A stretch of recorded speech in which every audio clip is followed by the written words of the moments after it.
as much as we do understand about the ways that our medications work for psychiatric disorders, as much as we do understand is as much as we still don't understand about how these medications work and why they work.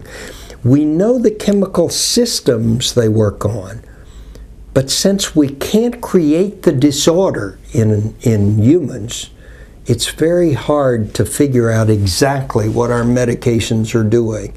Maybe our medications are treating part of the symptoms downstream.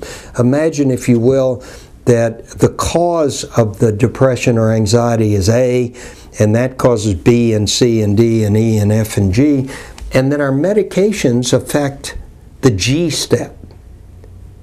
Maybe it would be better if we could somehow affect the A step, but we don't know what the A step is exactly yet.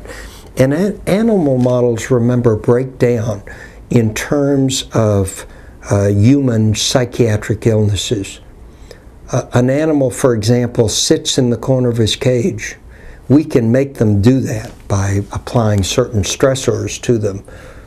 We don't know if they're sitting there because they're depressed, or they're angry, or they're frustrated, or they're unhappy. We don't know why. But it looks like human depression. So we then can develop a drug that, if we make the animal do that, will undo it.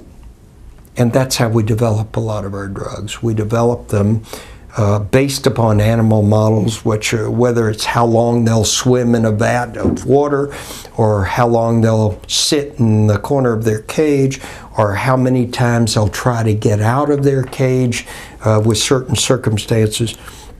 But in terms of actual humans, we don't know whether that's the way it works or not. And it's only in recent years that we can look inside the functioning human brain with PET scans or functional MRI scans and see some of the effects going on up there. But we still can't see at a microscopic level in the living human what's going on in the brain. And until we can do that, and until we can create diseases, psychiatric diseases, our knowledge of how our drugs work or how our treatments work aren't yet known.